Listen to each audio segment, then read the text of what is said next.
Thank you, Caroline. Does President Trump want Zohran Mamdani deported? I haven't heard. Haha, so funny.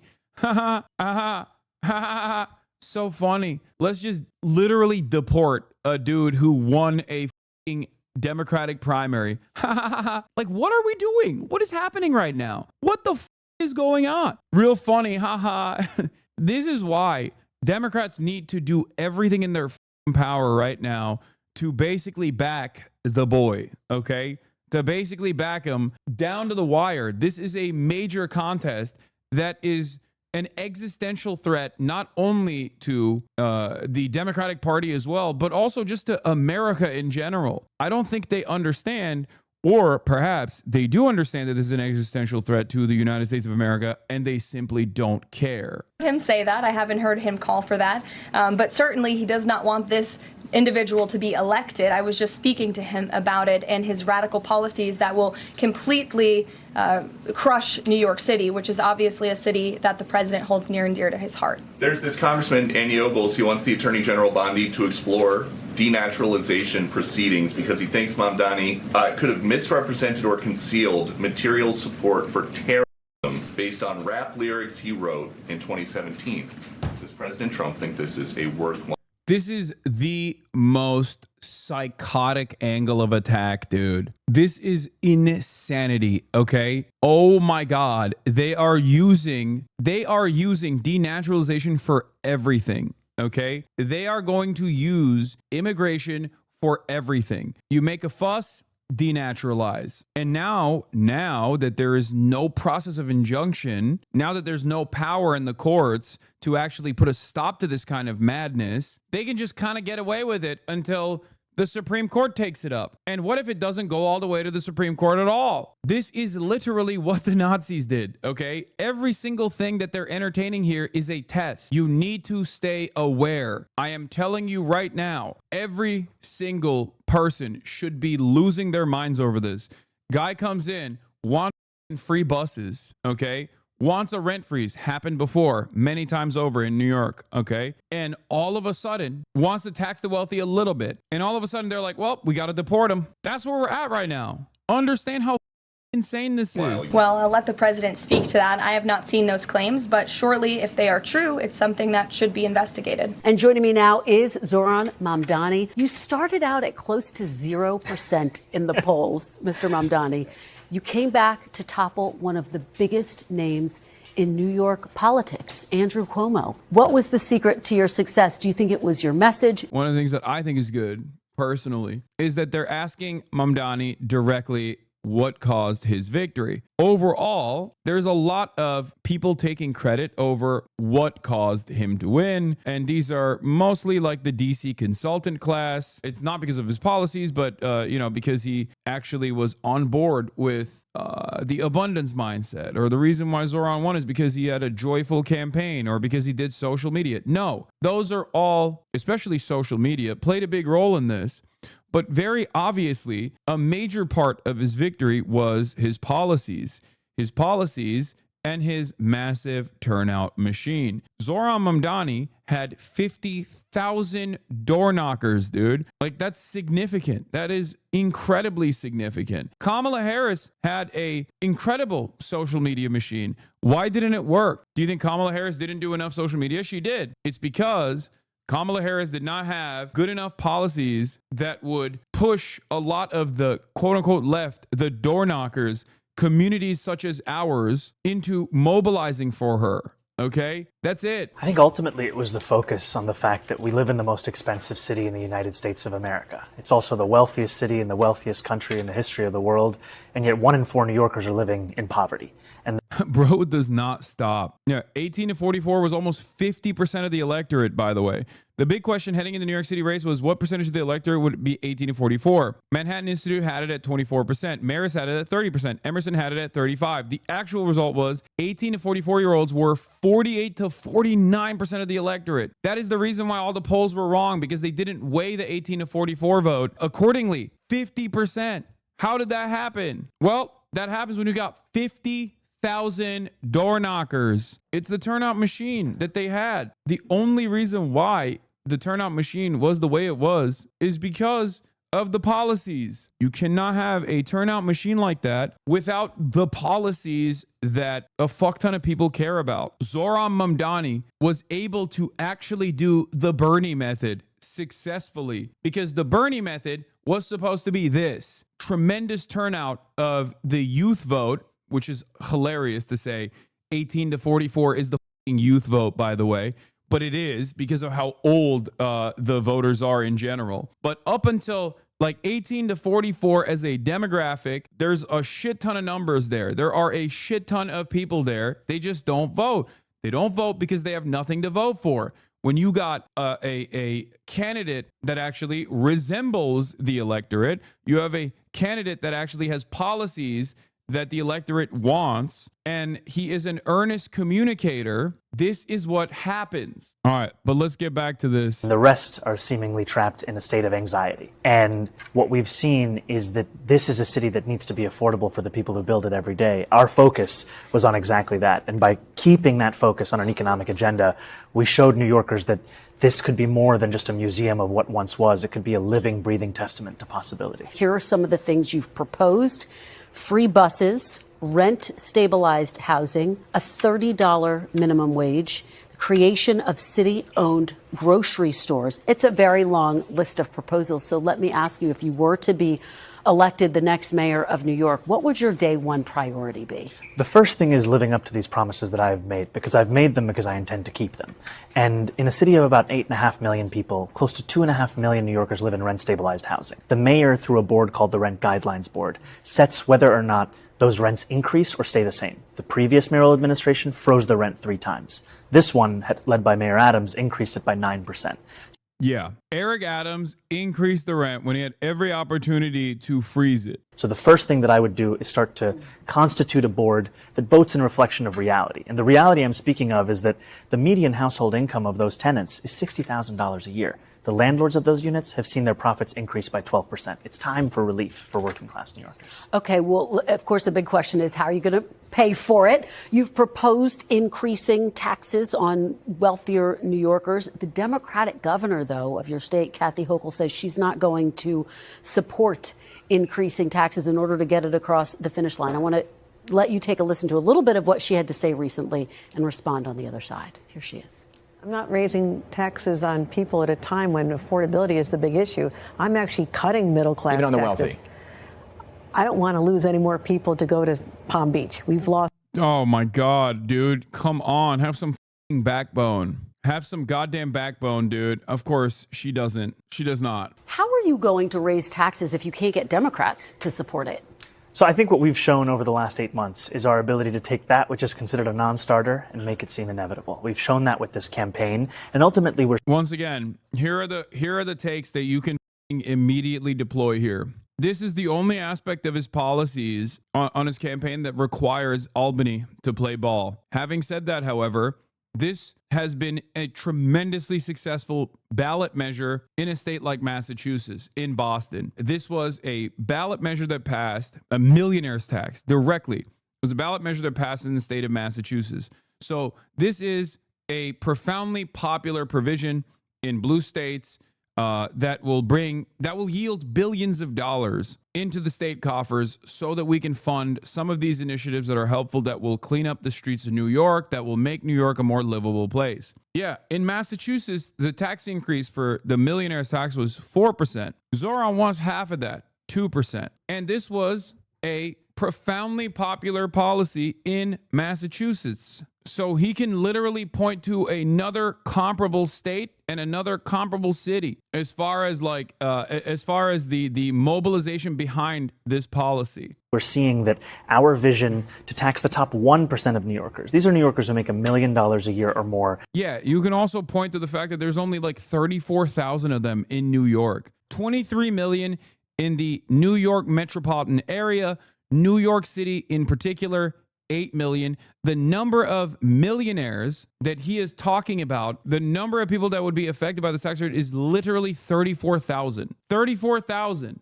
And our proposal is to just tax them by 2% additional, is something that has broad support and will continue to increase that support over the next few months and years. I don't understand it. Florida is a red state. If rich people left to Florida, wouldn't rich people make Florida great? Great question. The answer is no. 1 million isn't much in New York City, but regardless, a lot compared to other. 1 million is a lot, though, to be honest, in Manhattan. $1 million a year? $1 million in income a year is a lot everywhere on the planet. There is not a single place on this entire earth that $1 million a year in income is not a lot. That is insane. You are delusional if you think that that is not there. Like, you can say $100,000 in income a year is like barely making you live a comfortable existence in a big city in this country nowadays. Okay. And even then you can, you can have a little bit of a back and forth here. I'm talking about $100,000. There is no place on the planet right now where $1 million a year, if you make $1 million a year, you're not comfortable or you're not immensely wealthy. Here's how the Washington Post editorial board wrote about your proposals. They say oh my God, this is so cooked. Massive minimum wage would depress low-skilled employment. His rent freeze would reduce the housing supply and decrease its quality. Cutting bus fares would leave a transit funding hole that, unless somehow filled, would erode service. Meanwhile, the grocery business operates on thin margins, and his plan for city-run stores would probably lead... Wow, I can't believe Jeff Bezos' newspaper that fucking endorsed Donald Trump, by the way, at the direction of Jeff Bezos, unironically. Like, the Post, Jeff Bezos Trump endorsement Washington Post's editorial board is against a socialist who is advocating for the most modest, the most doable increase in social safety nets. Color me surprised. Oh boy, am I shocked. Wow, shocked, I tell you. This is the most shocking thing. To fewer options. Yeah, I can't believe the e-commerce grocery store magnate wrote in his newspaper that a government competitor to his major profit-seeking sector would be bad. The margins are so thin. Jeff Bezos personally stopped the Washington Post editorial board from endorsing Kamala Harris and said, oh, we don't do that. We're not in that business anymore, which is an endorsement of Donald Trump. And he obviously has a personal investment in seeing any kind of initiative of government-owned grocery stores failing, because obviously that would be a tremendous market competitor if implemented successfully all around the fucking country. Jeff Bezos does not want that. Poor service and shortages. Mr. Mamdani, are your proposals going to hurt the very people you're trying to help? Not at all. There have been many in editorial board who have had concerns, and what we've shown is that more than 400,000 New Yorkers are excited about this vision. And the reason they're excited about it is one that is in line with the scale of the crisis in this city. I mean, we are talking about our tax base. Thin fucking margins, bro. Shut the fuck up. Yeah, man. Then I guess the government should own all the grocery stores then. Oh, dude, our margins are so thin. Yeah, you know who else has really thin margins, dude? Fucking insurance, okay? First of all, thin margins is made up, okay? It's made up. It's made up. The idea that like, oh, our margins are so thin. Okay, then don't fucking use so much of the revenue coming in on a whole deal of ridiculous shit, whether it be executive pay, like executive payout packages, stock buybacks, things of that nature. Okay. There are so many things that companies do in terms of lobbying expenditures and all this other stuff that they could actually dial back from, but they don't, right? Bro, I'm being sarcastic. Okay. They don't do that. They want it. You are a cancer to the Democratic Party. I like that we're watching the most currently one of the most dynamic candidates, a candidate that I endorsed and backed, that is making national news because of his, again, modest social democratic provisions. And this guy's like, nah, you're a cancer to the Democratic Party. Brother, the Democratic Party itself has maximum cancer right now, okay? This is the chemotherapy to the Democratic Party. And there's a bunch of dumb fuck liberals in here who still try to like hold on to the idea that like, no, we have to do third way neoliberalism. Brother, you are not a fucking Democratic Party consultant. You're not getting paid by them. So why are you running defense for them? I don't understand. Growing smaller and smaller each day, with New Yorkers leaving to New Jersey, to Pennsylvania, to Connecticut. If we do not meet this moment, we will lose this city. And our proposals are ones that are thought out. They are ones that are also clearly going to be funded by these revenue streams. I'll give you an example. When we talk about grocery stores, I've put forward a proposal for a pilot of one grocery store in each borough. These are 5 grocery stores that would cost $60 million in a city budget of more than $113 billion. And ultimately, the reason that we are so excited by them is we've seen that they've worked in Kansas. We've seen that when a feasibility study was done in Chicago, it was shown to be something that was not only feasible, but pressing and urgent in an urban setting. And finally, it costs less than half of what the city's already set to spend on subsidizing corporate supermarkets without any guarantee of cheaper prices, any guarantee of collective bargaining agreements, or that they accept SNAP or WIC. Well, you take me to my next question about grocery stores. Some executives, including one of the top grocery stores owners, billionaires, threatening to shut down his supermarket in the Great. That's amazing. That means the city can take over these grocery store chains that I guess are about to close down. Go ahead, make my day. You know what I mean? quote, if the city of New York is going socialist, I will definitely close or sell or move or franchise the Gristedes locations. In order to run New York City successfully as mayor, do you not need the support of a billionaire businessman like John Catsimatidis? I don't know if I need his support specifically. I actually haven't figured out why they, not to give him more talking points, but the real talking point that they should be slamming is state-run grocery stores would create market competition that is impossible to contend with and eviscerate mom and pop shops. That's the real meta. That's what they should be saying, okay? Not to give the billionaire psychopaths more talking points, but that is unironically what they should be saying. But I want to make clear that my vision for this city is a vision for every single New Yorker, including business leaders across the city. And the reason I say that is that my proposals, even the ones to increase the top corporate tax rate of New York to match that of New Jersey, are ones that would also benefit those business leaders. Because when I have Always given free game, you would be a profitable and effective grifter. I know. Sometimes I like to give game out for free just so people know that I got that dog in me, okay?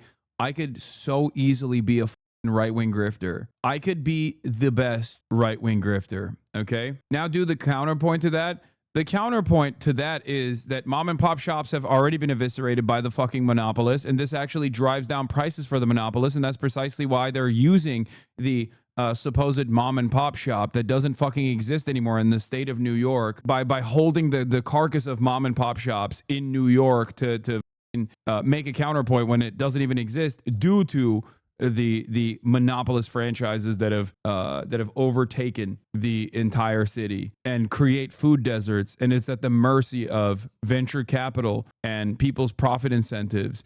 People's food, people's access to food should not be dictated by some faceless, lifeless corporate entity that is simply just trying to make additional money off of purchasing a bunch of these stores and then immediately bankrupting them so that some fucking hedge fund manager can turn profit year over year. And this is so funny. What will happen is empty shelves due to a rise in demand in Zohran's popularity. In normal market conditions, this will lead to a raise the price according to demand.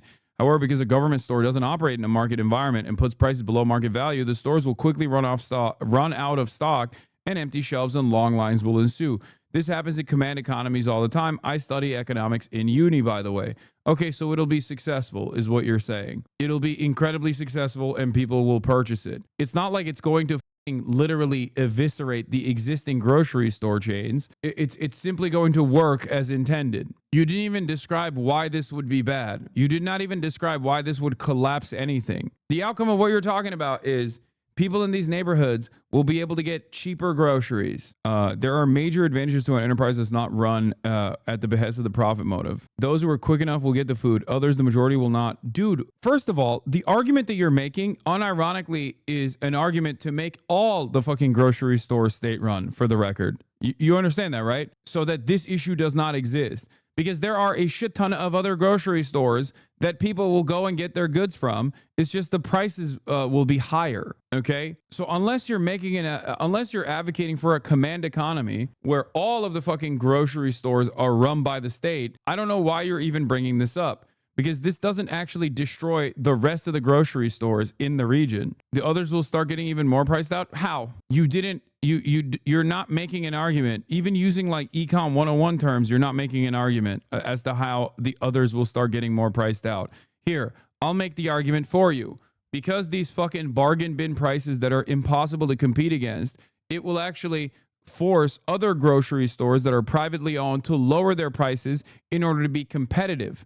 Okay? That's the argument you're supposed to make. You're not even making that argument. You're just saying, oh, the others will start getting even more priced out. And then they'll raise their prices for no reason. Like, what are you talking about? Also, you're making it seem as though the state-run grocery stores don't exist. The commissary structure in the United States military already exists. It's a thing that works, okay? Last I checked, the real thing that prices out people, or the real thing that fucking eviscerates and guts local grocery stores, mom and pop shops, is not actually government-run grocery stores. It's actually fucking Walmart, okay? This, unironically, is a way to try and combat against Walmart. It's a way to try and combat against the massive grocery stores. The difference between a state-run enterprise like this as opposed to Walmart, however, is that Walmart comes in with much cheaper prices. Walmart also will hire a bunch of people. It's more efficient. And then it will suck up the entire demand in the region. And then once it's no longer profitable, as they have done so in West Virginia, for example, they'll fuck off. And then now you have an area where there's no business anymore. Now you've created a fucking food desert. State-run enterprises, on the other hand, have a duty to offer these things, to offer these goods, to offer these commodities to their citizens. And therefore, will not go away. If what you're saying was true, then food banks would destroy the grocery stores. So Walmart is better in real competition than the mom and pop shops, I guess. Walmart is better in terms of competing against mom and pop shops. Yes, just like Amazon is better than all of the other alternatives, and they are the reason why these chain stores have become monopolies. Walmart is the reason why you don't have local mom and pop shops anymore. Yes. The issue, however, is that when Walmart, with its low profit margins, decides, and its heavy government subsidies, by the way, because Walmart is one of the most subsidized enterprises perhaps around the fucking world that is privately owned and not owned by the government directly. When Walmart, even after all of that, when Walmart decides I'm not making enough money, they just fucking drop it, leaving that region with no fucking alternative. The most efficient wins, fair and square. If they raise prices, the cheaper alternatives will slowly appear and start to drive them away competition. That's so interesting that you say that. Except, why doesn't it happen in West Virginia? Why has that not happened in West Virginia? Again, this is the problem with econ majors who, once again, look at just numbers on a fucking board and widgets at a widget factory and assume that the market choice is, or the market moves in a rational way. And yet, when faced with the reality that things don't actually just materialize out of thin air in the way that your textbook told you to do so, you all of a sudden turn around and go, I don't get it. I guess we shouldn't even talk about that. You're running off of pure idealism. I am suggesting a pragmatic solution. The government shouldn't be involved in subsidizing shops at all. No subsidizing Walmart. I know, dude. Okay. That's not how that works, though, does it? Libertarian motherfucker. I swear to God. Yeah, that would be great. I also would not. I also would love to live in that world. The job of the government is to uphold free market competition in a civil way. No, it's not. You are a fucking neoliberal without even realizing that you are a fucking neoliberal. This mentality is precisely the reason why the government does subsidize Walmart. This is the outcome. The job of the government is to uphold free competition. Okay? And that's precisely what's going on. The government has been upholding free competition, and this is the outcome. The outcome is Walmart. Everything inevitably turns into a monopoly, okay? Or if it's not a monopoly, it's at the very least an oligopoly, which creates an environment where price fixing is the norm through price leadership, which is the legal method of price fixing. Price fixing is illegal. Price leadership is very legal. When you have tremendous corporate consolidation, you create an environment that's ripe for price leadership. Price leadership, when you're at the point of the consumer, is the same as price fixing. It doesn't matter, okay? When you are going out and purchasing, eggs and milk, you don't think, well, at least this was done through the legal route of price leadership, So if monopolies are going to happen, I would rather have the interests of the population in mind rather than the interests of a couple faceless, lifeless capital owners in mind. Anyway, back to Zohran. How do you think empty shelves and overcrowded buses will benefit the popularity of his candidacy? Overcrowded buses and empty shelves. The average Econ 101 understander turns into this like fucking rabid sociopath the moment that there is like modest social democratic reforms that might be imminent. And it's ironic because then they will, as a defensive mechanism, turn around and point to the fucking modest social democratic reforms that exist in other countries while simultaneously stopping us from getting it. Yeah, what if the people are too well fed? What if the buses are working? That would be terrible. One of the funniest parts about being a leftist or a socialist is constantly advocating to better society and constantly having to deal with people who are like, better things are not possible. How fucking dare you shut the fuck up? And then they unironically will sometimes point to other places where they have these things implemented and will go, see, why can't we be like that? It's like, bro, we can't be like that because you're trying to stop us from being like that, while simultaneously pointing to that over there as a good reason, as a good example, a good alternative. Don't worry, okay? We'll fucking drag you kicking and screaming to more affordable grocery prices and fucking free buses.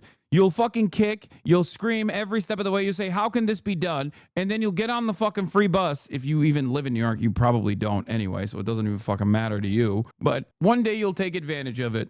You'll be like, no, I don't want free healthcare. This can never be done. This can never be done. And then you'll go to the hospital and you won't have to fucking pay $6,000 for the ambulance. And you'll be like, oh, I hate this. It's funny because like this clearly is a demonstrable failure, right? Neoliberalism has been a demonstrable failure. People are experiencing tremendous pressures, so much so that even a country that is the wealthiest nation on the planet, that is the #1 most capitalist country on the fucking planet, can have its finance capital be run by potentially a socialist. Like that doesn't tell you that people, that if that doesn't tell you that people are looking for an alternative vision, I don't know what to tell you. Conversations with them, what I also hear is the just how expensive this city is preventing them from attracting and retaining the talent they need to grow their business. And ultimately, I'm looking forward to having those meetings, having those sit downs to make clear why this vision would benefit all. We went on your website and realized there's a policy proposal that says your plan, and I'm going to quote it for folks, is to shift the tax burden from overtaxed homeowners in the outer boroughs to more expensive homes in richer and whiter neighborhoods. Explain why you are bringing race into your tax proposal. Oh my God. That is just a description of what we see right now. It's not driven by race. It's more of an assessment of what neighborhoods are being undertaxed versus overtaxed. We've seen time and again that this is a property tax system that is inequitable. It's one that actually Eric Adams ran on saying that he would change in the first 100 days. He's since sought to defend it and lost at every juncture in court. And I understand you're saying we're simply describing the types of neighborhoods that would see these increase in taxes, and yet by invoking race, do you run the risk of potential? Oh God, I hate this. Just be like, listen, this has nothing to do with race, okay? It has nothing to do with race. No part of his fucking campaign is actually advocated for like racial division or racial tension. It is just the demographic makeup of the areas that are wealthier. That's it. Did do that. He already said this. He already fucking said that, but it doesn't matter. She's like, nope, don't care. I'm going to fucking keep hammering cynically against you. Actually alienating key constituents. I think I'm just naming things as they are. And also, white people voted for him. Yo, Zohran, don't back down. Tell her how white people love you, okay? That's right. White men. White men powered his candidacy, okay? Be like, listen, clearly they don't give a fuck. And ultimately, the thing that motivates me in this is to create a system of fairness. It is not to work backwards from a racial assessment of neighborhoods or our city. Rather, it's to ensure that we actually have an equal playing field. And right now, what we see with the property tax system is one that is overtaxing a number of New Yorkers and undertaxing. I don't think he will focus on the white base because he's trying to foray the black vote, I think the black vote is not even the black vote. The black vote that we're talking about is specifically the Democratic Party, the resilient Democratic base that listens to the turnout machine, okay? It's not even the black vote necessarily. It's the boomer vote, okay? It's the older Democrats. It's older black folk in general. Others, and an inability of political will to resolve that. So no plans to change that language on your website? that The stance? focus here is to actually ensure a fair property tax system, and that the use of that language is just an assessment of the neighborhood. All right. You are a self-described democratic socialist. Do you think that billionaires have a right to exist? I don't think that we should have billionaires because, frankly, it is so much money in a moment of such inequality. And ultimately, what we need more of is equality across our city and across our state and across our country. And I look forward. By the way, that's again perfect fucking response, and also an incredibly popular position. Let me tell you something, okay? Americans have surf mindset. They think like, oh, one day I'll be a billionaire. One day I'll be a millionaire, they say, right? But even Americans who are like, one day I'll be fucking super rich, even they kind of understand that like this billionaire shit's gotten out of control. This doesn't mean that you're gonna fucking, you know, make a new system where there's no billionaires. It's not going to happen. Fucking China has billionaires, okay? As a matter of fact, more billionaires than we do. So I think saying yes to that isn't necessarily a bad thing at all. To work with everyone, including billionaires, to make a city that is fairer for all of them. Well, let me ask you about what Donald Trump, Yeah, the lib whisperer is making the fucking Vox.com article heads and the fucking media, the Mediaite people into socialists at this point. Mamdani on Trump calling him a communist. I've already started to get used to the fact that the president will talk about how I look, how I sound, where I'm from, who I am, ultimately because he wants to distract from what I'm fighting for. I'm fighting for the very working people that he ran a campaign to empower that he has since betrayed. President of the United States has had a lot to say about your campaign. He called you a communist. Because he's the president, I want to give you a chance to respond directly to him. How do you respond? Are you a communist? No, I am not. And I have already had to start to get used to the fact that the president will talk about how I look, how I sound, where I'm from, who I am, ultimately because he wants to distract from what I'm fighting for. And I'm fighting for the very working people that he ran a campaign to empower that he has since then betrayed. Biden Defense Squad says a big part of why I'll support Zohran going forward is because for years I've been like, well, if you guys want to win, why don't you actually go out and vote instead of just tweeting? And now that they've done that, I can't really be like, no, I didn't mean like that. Now, this is just the Biden Defense Squad, right? Like this is a Biden dead ender. I'm glad that these guys are actually realizing that this is the method. Having said that, a lot of the establishment Democrats will not do this, okay? Understand that they are spending most of their time and most of their effort currently attacking Zohran Mamdani. It is crazy. You have an incredibly unpopular tax bill that is so unpopular that it's unpopular with Republicans being pushed for by a Republican president that is also unpopular. You have mass instability, war all around the globe. None of the things that Trump ran on that he said he was going to fix, he is actually fixed. And instead of the Democrats using that as an opportunity to talk about how austerity sucks and how these guys are basically stealing your lunch money so that the wealthy can get a fucking tax cut, right?